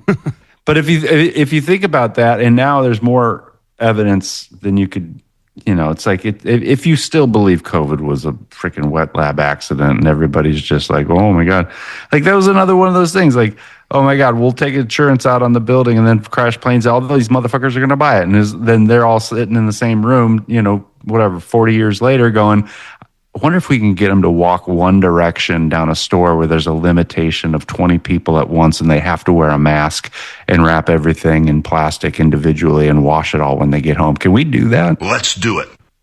There's your MK Ultra right there. It does feel like that. But it all comes down to one question. Who run Bartertown? Who run Bartertown? And I think you kind of peeled back the veil a little bit today. We kind of know. I have a bunch of other stuff. I'm not going to get to it, but in the interest of Cretchen's crevice, I'll just end with this last clip. Like I said, I got a shitload. It easy me enough for Saturday, but I'll probably have 10 times more than what I have now. Remember, John Lennon is a psyop too. Run by insane people. Can you rewind it? Objects. Okay, I'll rewind it. This is John Lennon. He's a psyop. John Lennon. John. Okay, I will. Everybody's a psyop. If you ask like certain people out there, it's like everything's a psyop, and it's like at some point, it's like this is all. It's very tiring. Yeah, it's like it's all a simulation. Okay, then fuck it. Go back to bed. Yeah, here we go. I think all our society is run by insane people for insane objectives. You know, and I think that's what I sussed when I was 16 and 12 way down the line. But I expressed it differently all through my life. It's the same thing I'm expressing all the time. But now I can put it into that sentence that I think we're being run by maniacs for maniacal ends, you know. If anybody can put on paper what our government and the American government, etc., and the Russian, Chinese, what they are actually trying to do, you know, and what they think they're doing, I'd be very pleased to know what they think they're doing. I think they're all insane. You know, but I'm liable to be put away as insane for expressing that. You know, that's what's insane about it. Yeah, it does. We are ruled by psychos. It's unfortunate, but so he says all that, and all he really needed to say was "Daddy, chill." Yeah, pretty much. Daddy, chill. I'll clip that for you. That'll be your clip from now on. Daddy, chill. It's that, and then Saturday. What the hell is even that? I like that. I love that guy. What the hell is even that? Cratchit, is your crevice ready? Don't ask me that. That's cool. It's personal. That's a personal question. All right.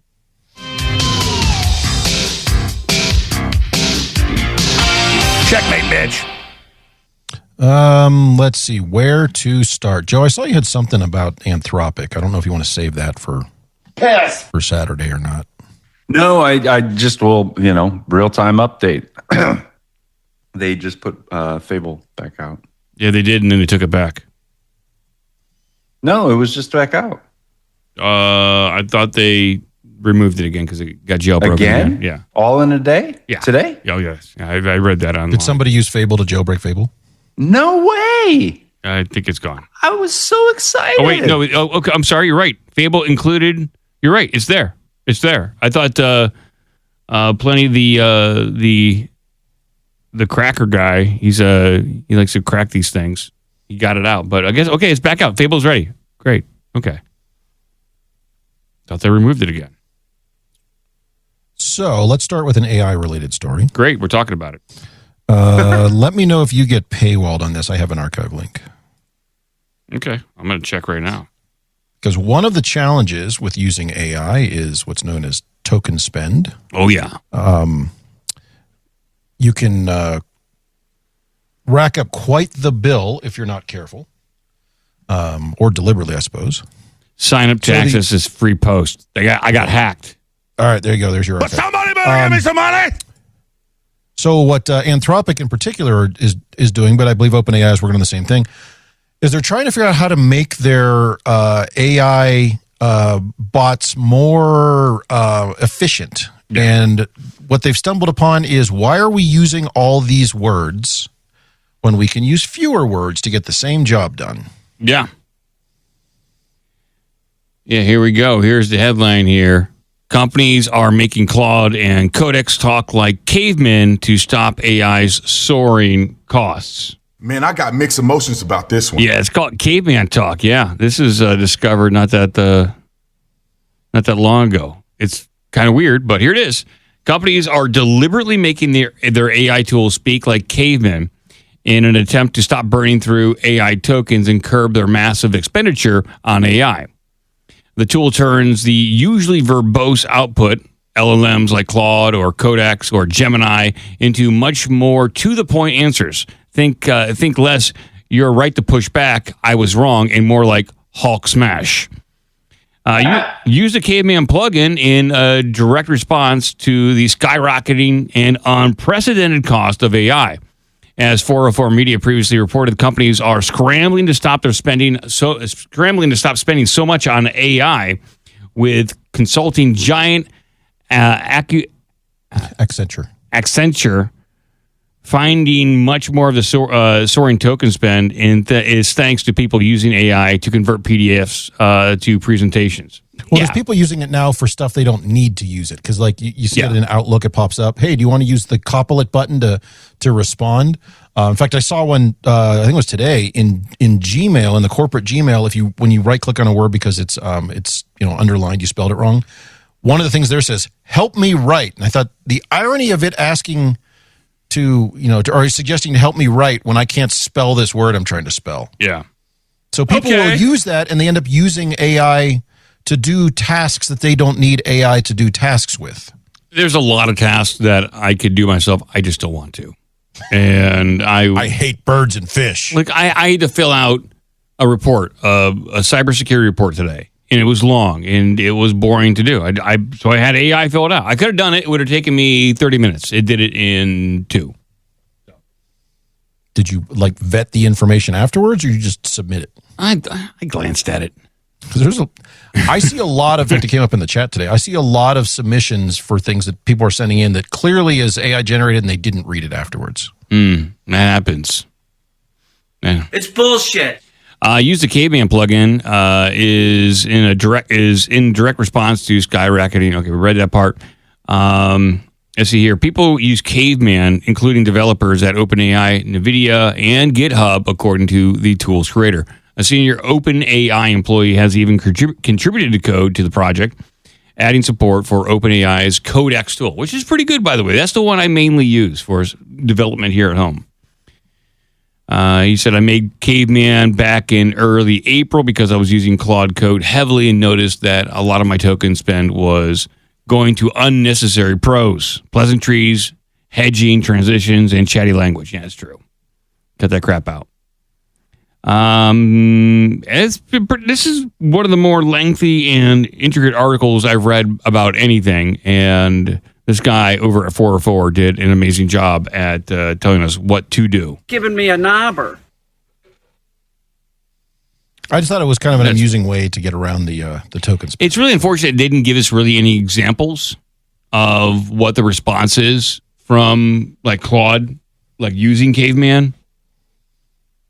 Oh, you wanted the actual text of what it says? Yeah, if I ask it to write me or update this thing, what is the response? How broken of English is it when I'm trying to communicate with it when it's speaking Caveman? Does it become problematic, or is it still conveying the key ideas that I needed to tell me? So it also uses the phrase "unga bunga" a lot. Oh, I like that. That's that makes sense. Well, then I'm on board now. Machunga. Kuka Machunga.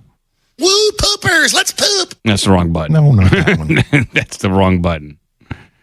But we'll move on here. That was an interesting story. I'm By sure the way, they do have an example here. It says, Caveman offers a whole agent that condenses everything down to Caveman language. Caveman codes shrink everything. Full terminal coding agent, Caveman top to bottom. Wow. Okay. I'll buy it. I'll download it on GitHub, and I'll start using it. I'll let everyone know. And yes, people are asking about my pronunciation of Microsoft Copilot. It's similar to Google Gemini, Anthropic Cloudy, and OpenAI's Chat Jippet. Jippity. That's the proper one. Chat Jippity. Jippity? Yep.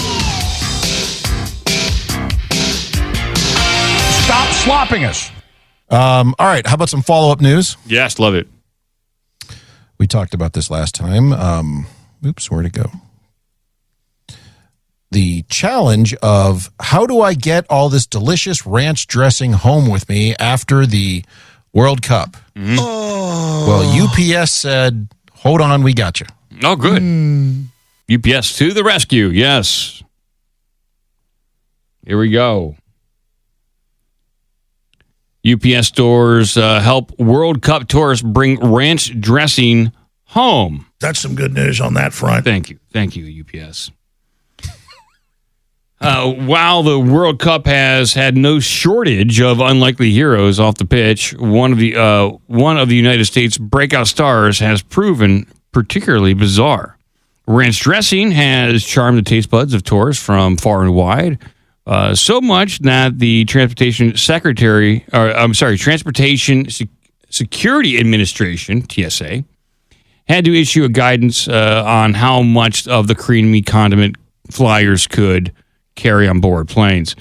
To help ease the burden on travelers hoping to transport a lifetime supply back to their home countries, the UPS store announced its new ship and dip discount.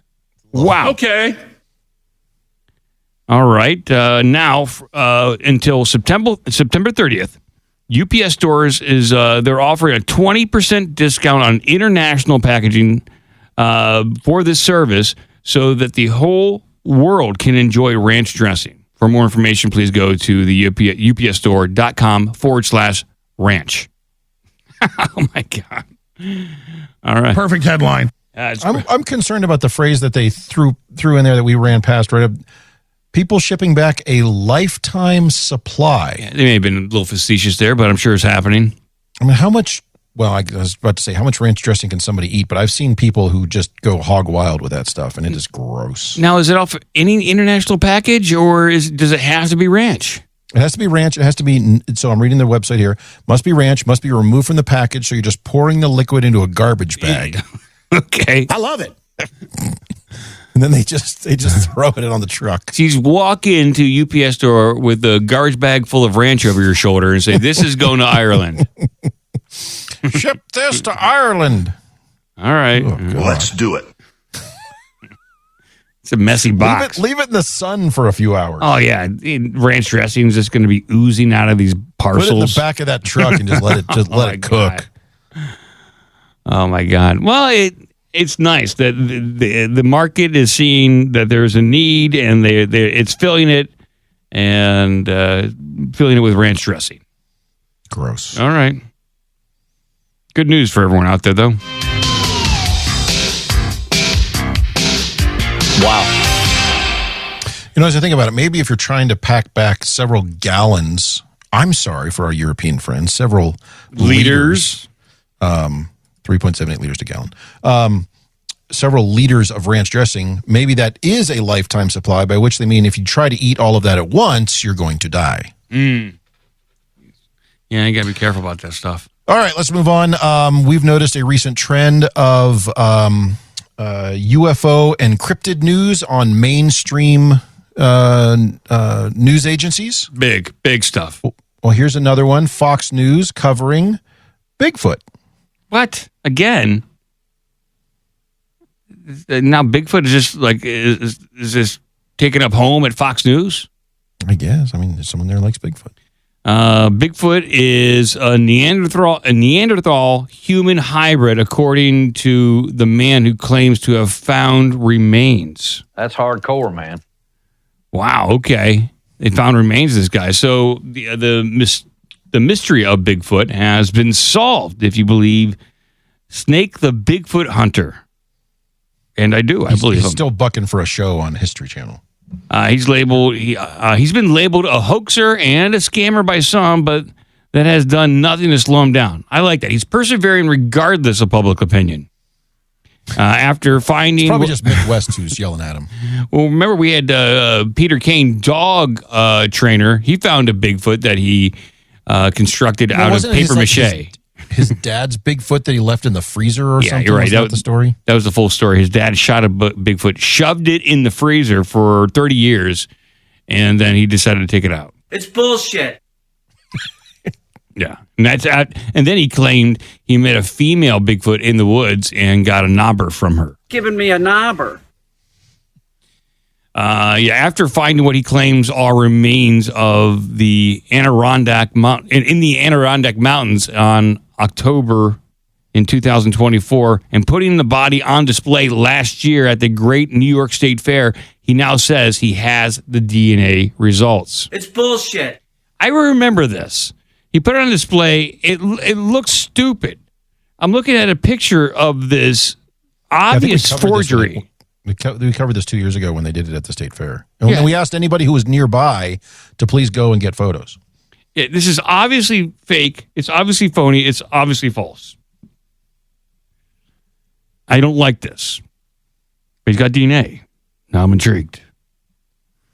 Folks like veteran Bigfoot researcher Matthew Moneymaker from the Bigfoot Field Resource Organization sounded the alarms after Snake's announcement that he was putting the remains on display.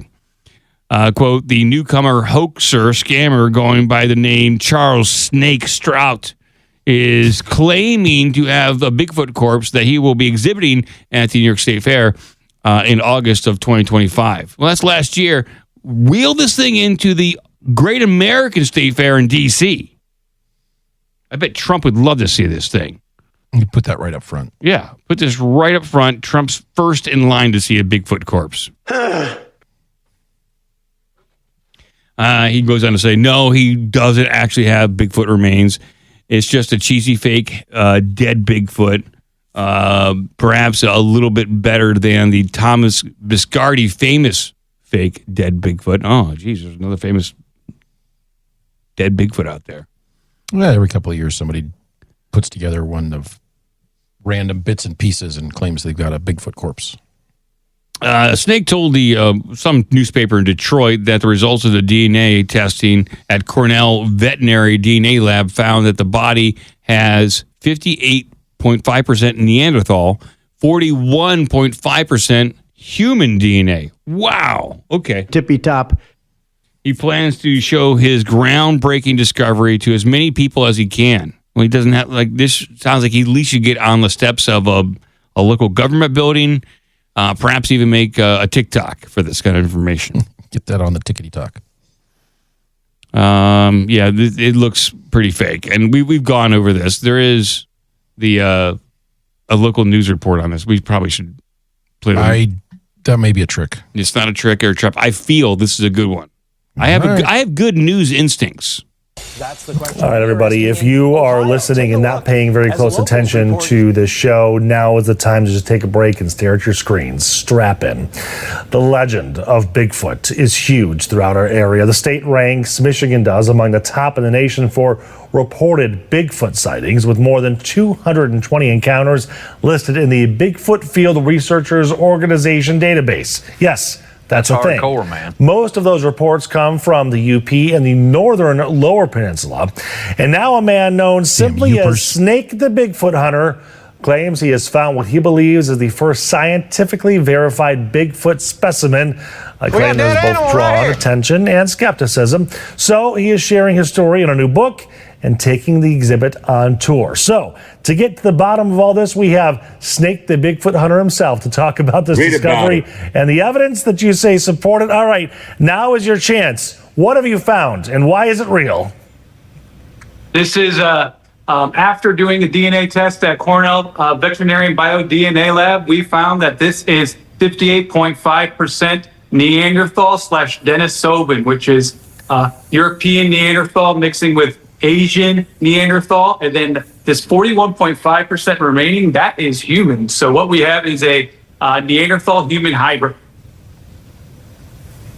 Okay, well, take me back for a moment here. So there's an actual lab that tested this and found that it's 58.5% Neanderthal.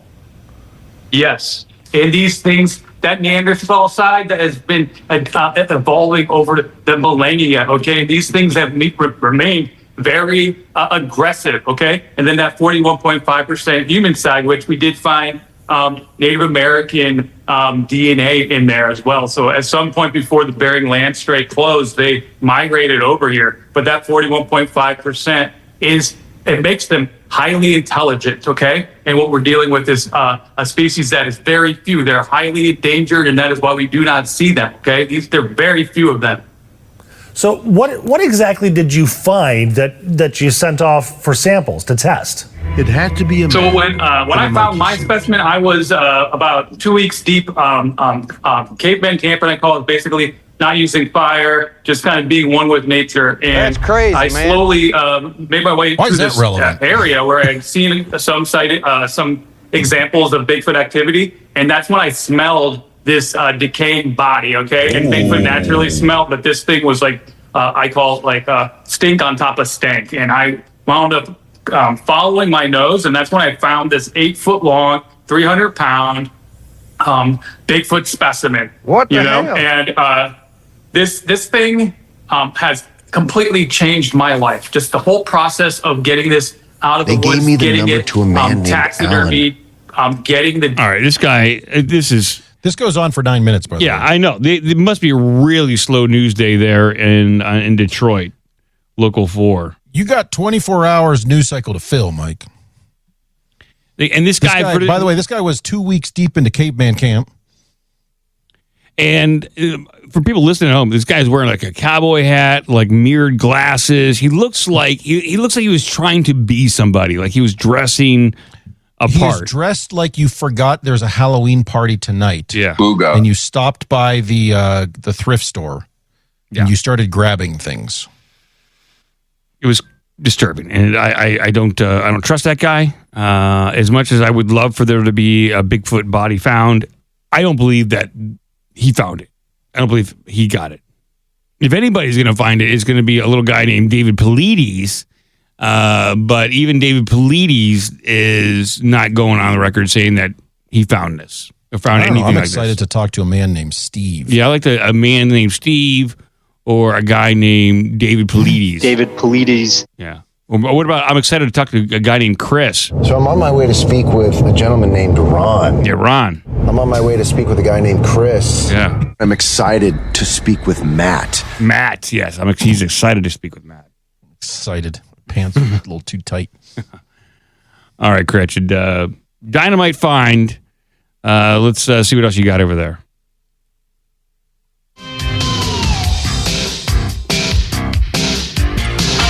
Well, let's see. I got quite the smorgasbord here.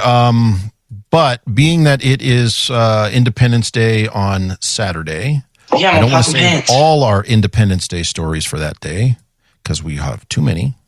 So I'll have to save the Charlie Kirk yogurt story, the Europe dies of heat story, the blowing up asteroids with nukes story, the California registered sex offenders running for office story, and we'll go with, and the Oregon Yu-Gi-Oh tournaments that are so smelly they're making people leave and go home and take showers.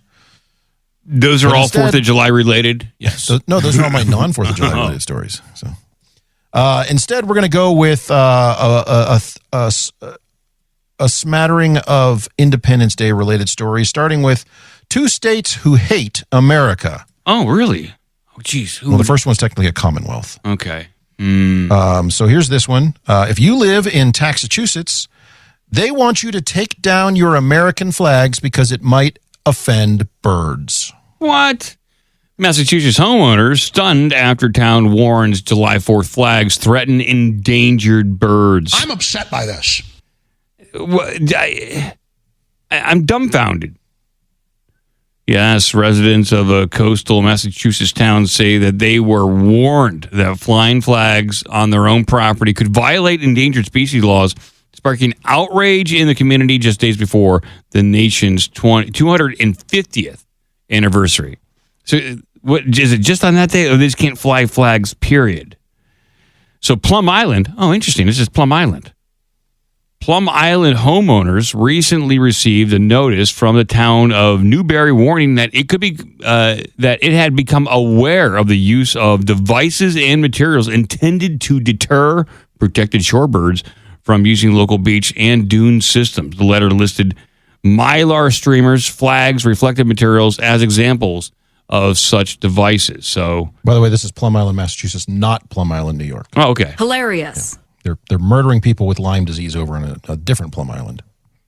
Non-compliance may result in state or federal enforcement actions, and thus the town urges residents to comply with acceptable state and federal wildlife protection laws. Yeah, we're going to come on your property and take down all your American flags because there's birds. That's mine now. That flag right there, that's mine, and I'm going to take your house. Okay. I'm going to take your house. It's nice beachfront property. Take your house and have a baby in there. Now it owns that house. Longtime residents of the beach community were stunned by the letter, interpreting the inclusion of flags as targeting their Independence Day celebration. Mark Sarkidi, who has lived on the island for over 30 years, said he was outraged. Quote, "Are you serious? He said, recounting his reaction in an interview with Fox News Digital, "You're telling me I can't fly an American flag on my property to celebrate America's 250th birthday?" That's exactly what people in Massachusetts sound like. Yeah. He went on to say, he said that the area features only roughly 10 miles of open beach, completely free of houses where birds can freely roam. Yeah, birds can chill out. The birds can celebrate the nation's birth for one day. Birds can't are they? a bunch of commies. They are. Probably a bunch of Islamo-fascist birds coming over here. Yeah, a bunch of commie Nazis or something. Can I get a picture of a bird wearing a turban? Thank you. You didn't even comment on my picture of Bigfoot shipping ranch dressing. I do. I like that one. That's great. I like that one and Mexican Batman. I don't know which one is going to be like. Did you see Ben Stiller dating the Huberids? No. Let me scroll up. Let me scroll up and check out that one. There's a Mexican Batman. Oh, and then there's wacky comedy. Ben Stiller in Hubris of Huberids. Yes. That's a deep one. People aren't going to know what Huberids are. I had to explain it to them. I do like the Bigfoot doing ranch dressing, though. The guy at the UPS store looks dumbfounded. But he'll do it. He'll ship this order.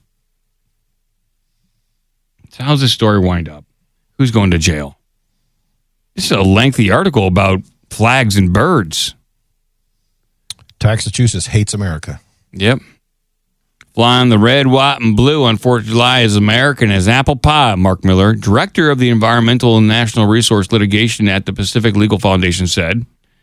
For Massachusetts, local officials to claim otherwise violates both the First and Fifth Amendments of the United States Constitution. As Massachusetts founding father John Adams famously said, property must be secured or liberty cannot exist. That's what he said. It's like Thomas Jefferson says. Yeah. It's like Thomas Jefferson. And that's the perfect time to say it. It's like Thomas Jefferson says. That's where you make the money. No, that's the wrong button. That's not this. Not even close. I wasn't even close to like Thomas Jefferson. Where's that at? Oh man. How many Jefferson? You named it ALX-Jeff-Sn. And it's like Thomas Jefferson said. Yeah. Wow.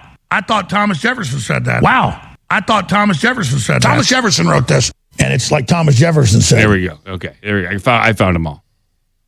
ALX Jefferson said 2.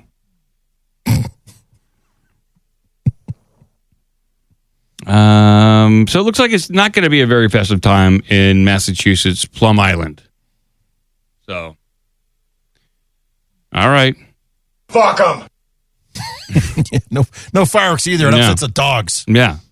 Turn off your lights. What if you can carry small flags? Like, if you carry around that upsets very small birds. Oh, okay. All right. So no flags at all. All right. Well, we'll do a follow up maybe and see how people celebrate it. I did find a good picture of the birds there. Oh, good. Stop it. Oh, there is the turban wearing communist birds who are now occupying Plum Island. They've completely taken over. And they look full of themselves. Okay. All right. We don't have time to get to Utah says you can't have fireworks because the state might just catch on fire, which happens every year like clockwork in the western part of the U.S. That's what happens during summer. It's dry. It's hot. And hot, but even if it's not hot, it's dry. And they're just like, don't blow up stuff, but people are going to do it anyway. How hot is it near you? It is really hot near me. We have not crossed 80 yet. Got to 77 today. Oh, it's 95 around here. It's so damn hot. Are you dropping dead? Because in Europe, they get over 84 degrees and they just explode. No, I'm out there. I lived in Arizona for a while, so I'm. That's not possible, Mike. You can't live in Arizona. If it's over 30 degrees centigrade, you're dead. It can be challenging, but there are ways around it. I saw a melted traffic light. I'm like, I don't know about that. They make their traffic lights out of plastic over there? Yeah. It's out of compressed ranch dressing. That's why we're shipping them all back. Fine. America's strategic ranch dressing reserve is being depleted. All right. So final story here. This one comes from Ellie in the Discord. Or version of it. CBS poll on America at 250 and what people think America is best at. Keep in mind, this is from CBS. Okay. So step one is racisms.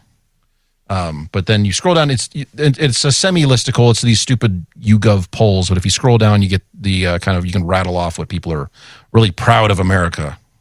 Yeah, what's best about the American way of life? And 44% of people said people in America? Racism. That's just kind of like a weird thing to say. What's best about America? People in America. Shows how narcissistic we are. I would love to know where they asked this question because you're going to get different answers depending on where you are. 20% said land, resources, and climate. Okay, yeah, whatever. Okay. And then 10% said the system of government is why America is so great. Have these guys been paying attention for the past 40 years? I don't know. Scroll down to the second one. This first one was bullshit. It does feel a little BS. So, okay. What is America's greatest invention? So we have freedom and democracy. The irony being we're not a democracy, but okay. Nor did we invent it. Well, I'm just this is what they're saying here. Okay, they're saying that next is light bulb lighting. Then we also have the internet. We have the automobile, telephone, airplane. Those are all good ones. Cigarettes. Yep. And lottery tickets. And chewing tobacco. And Hot Pockets. And honey buns. And coffee. And Gatorade. And Coca-Cola. And aspirin. And lighters. And ice cream. And potato chips. And magazines. Those are all... why did they make the list? Yeah, every one of those is way better than democracy. What is America best at in the world? Racism. Oh, yeah. Well, 58% said television movies. I got to agree. 56% said technology innovation. 41% says music.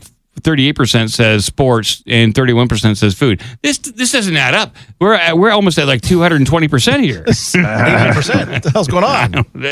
I don't know what this is. Which food best represents America?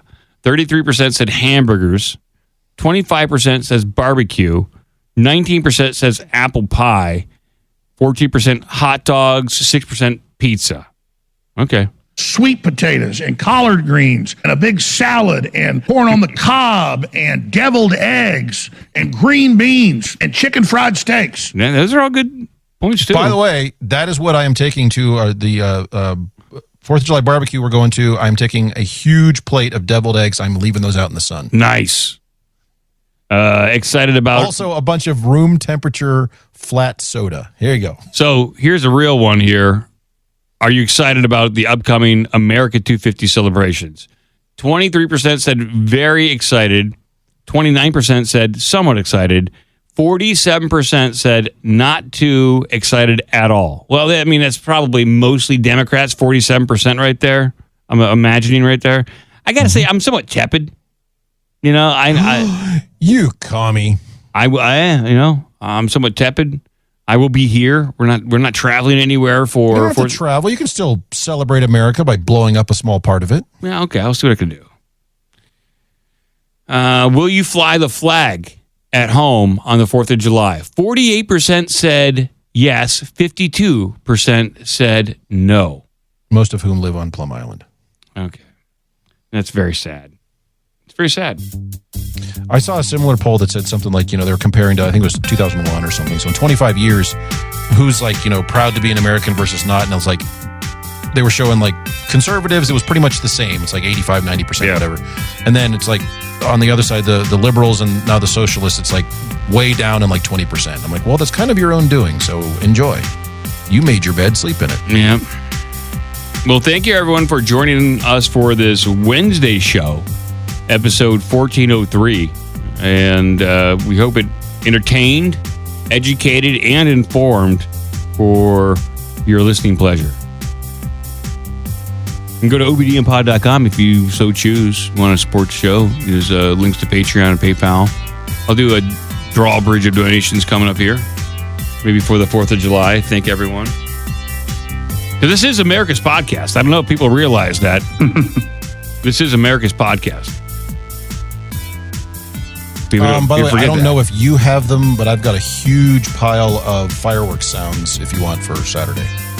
That might be nice. Let's break those out. I don't want the sounds. I want you blowing off some M80s. You want me to put an M80 on my desk over here? Just live mic over there. Blam! All the stuff goes flying off camera and cloud of smoke. Mr. Mustache would not like that. Mr. Mustache would not stick around for that. Smoke alarm starts going off. This was a bad plan, man. I have expensive equipment here. I do not want to destroy it with explosives. Well, not after all the explosives. It has to do with a whole bunch of cordite all over it. I guess I could try. Maybe I can get some lady fingers going. Or whistling Jupiters. Mm-hmm. I have a fireworks store just right around the corner from me. I bet. Oh, man, you got to hit that up. Yeah. Get it while the getting's good. Discount. Or that. Make it happen. I'll get something. I got the kids coming over, so maybe they'll want to blow up something. So I got to do it. Kids like to blow up stuff. I mean, they're not kids. They're like in their 20s, but you know. Yeah, Allah Akbar. Exactly, Allah Akbar. Good for you. All right, thank you, Cratchit. Thank you, Joe. Shablagoo, everyone. Oh, yeah. Keep watching the skis. There's precious birds up there who get upset at your flags. Our country is despicable. We know that. You can do whatever you want. What a ridiculous thing to say. It's not true. Carrots love tomatoes. This doesn't feel Christmassy at all.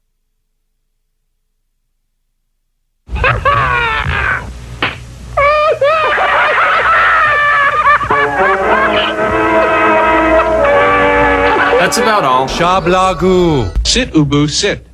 Good dog. Till next time, take care of yourself and each other. Until next week, Nanu, Nanu.